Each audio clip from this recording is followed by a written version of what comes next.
Oh boy, air travel has its own strict and mysterious rules. Keep your window shades open, tray tables put away, seat in the upright position. And don't try to tinkle before takeoff. Wait, what's that last one again? Wow, why can't you use the bathroom before takeoff? And what'll happen if you try? Well, let's start at the head. You arrive at the airport way too early and start wandering around trying to pass the time. At one point, you end up at an airport coffee shop, sipping on a large cappuccino. Easy now, you're gonna regret that decision later. Ah well, what's done is done. Sure enough, about a half hour later, you're standing in line about to board the plane, and your body insists on getting rid of all of that liquid you've so recklessly gulped down. Told you so. Whatever, you think. I'll head to the loo as soon as I find my seat. And so, you reach your seat, stuff your carry-on in the overhead bin, and look back only to notice the signs above all the onboard toilets are glowing red. Wait! There must be some mistake. We're still on the ground. They probably just forgot to unlock them. But before you can inform a flight attendant about their mistake, the aisle is already filling with other passengers and you have to sit down. Why not make yourself comfortable while waiting? Without thinking twice, you recline your seat back and relax into it. In no time, you see a flight attendant rushing towards you. Please return your seat to the upright position. Come on, what's wrong with getting that bit of comfort you paid for? Well, plenty of things. Right now, your reclined seat is preventing passengers in the row behind you from getting into their seats. Plus, if something goes wrong and there's an evacuation, your tilted seat won't let them get out of their places as fast as possible. And if you keep your chair back during landing, your neighbor to the rear can hit their head on your seat back. Oh, it's for your safety too.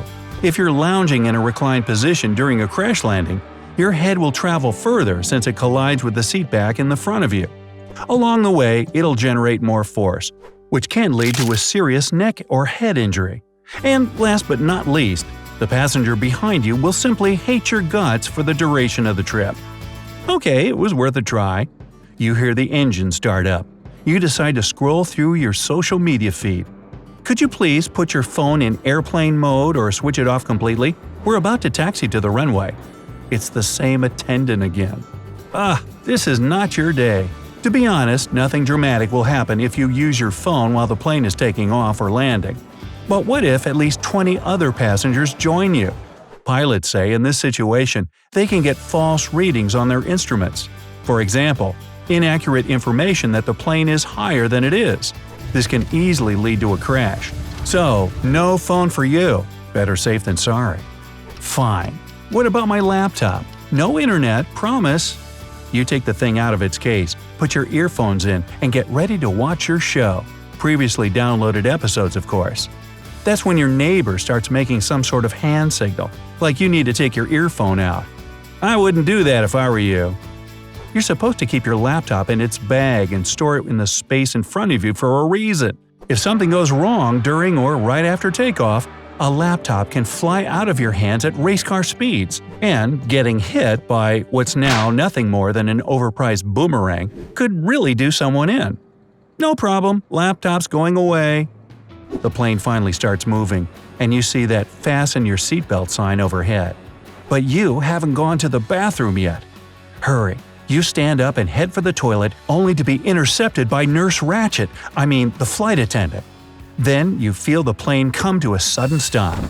Could you return to your seat, sit down, and fasten your seatbelt, please? She clearly looks like she's losing her patience with you. Confused, you go back to your spot. Could this no bathroom before takeoff business have something to do with how airplane toilets work? For those, you can't have a conventional water-filled bowl. Otherwise, any slight turbulence would make the water splash out. Onboard commodes are vacuum-based. They really suck. When you press the flush button, a valve opens and the vacuum sends everything from the bowl into a special tank. That vacuum, in turn, is created thanks to the immense difference in air pressure that's high up in the sky. The high pressure inside the cabin pushes whatever in the bowl down and out to where the pressure is lower. That must explain it. No pressure difference on the ground, no flush. Not quite. There's a generator in there that can create the vacuum itself when the plane isn't at a high enough altitude. So, do they not want you to flush the toilet before the takeoff to save energy? Well, consider this. Just to taxi and take off, a jumbo jet uses enough energy to power about 4 million laptops. A few passengers flushing the toilet during taxiing won't change much. The whole bathroom ban mostly comes down to safety. A plane can't taxi if a single person is out of their seat and not wearing a safety belt. And, for obvious reasons, toilets don't have any seat belts. It's so that a wandering passenger doesn't get knocked down or fall into something. In the tiny space of a bathroom, there are plenty of places to hit your head. That glass mirror looks especially scary. That's why, if you insist on using the John before takeoff, the plane is likely to stop moving altogether, and everyone on board will be waiting for you to finish your business. And such delays have very costly consequences. If a plane stops taxiing, it'll lose its place in line and have to wait for others that are scheduled before it can take off. It doesn't matter what airline you fly through, they all have this rule. There have even been cases where passengers were removed from their flights because they insisted on going to the bathroom when the plane was already traveling toward the runway. The only loophole you can use is a tarmac delay. If it happens, the cabin crew must let you use the toilet if you need to. But the moment the plane enters a taxiway, you have to be buckled into your seat. Finally, the plane takes off, reaches its cruising altitude, and the fasten your seatbelt signs go off. You can finally make that long-awaited bathroom trip.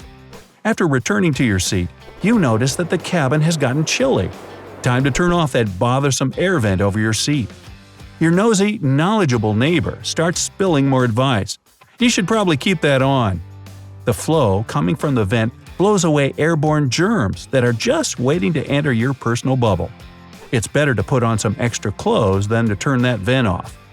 By the way, if you often get cold on a plane, choose a seat in the back. The airflow goes from the front to the end of the cabin. When the cool air reaches the tail, it's not that cold anymore. But if you want the air you breathe to be as fresh as possible, choose a seat in the front. Now, if you're a nervous flyer, book a morning flight. Later, the ground gets heated and it causes bumpier air. Plus, thunderstorms are more likely in the afternoon. And if you don't want to feel the turbulence so strongly, sit near or over the wing. Imagine your plane like a giant seesaw. Seated in the back, you'll have the bumpiest ride, but the plane's central part doesn't move as much. Pilots don't care too much about turbulence though, it's pretty much harmless. What they are worried about is updrafts, air moving upward because of a storm or some other weather condition. Being on a plane that's flying into a huge updraft feels like hitting a giant speed bump at hundreds of miles per hour. Everything flies up into the air and then suddenly drops down with a boom. And if you have a window seat, try not to sleep against the pain. You can't even imagine how many people have had their heads pressed against those windows before. In other words, you're laying your head on a big glass bed of germs. It's better to grab a neck pillow. Now you're all set. Thanks, pal. Hey, if you learned something new today, then give the video a like and share it with a friend. And here are some other videos I think you'll enjoy. Just click to the left or right, and remember, stay on the bright side of life.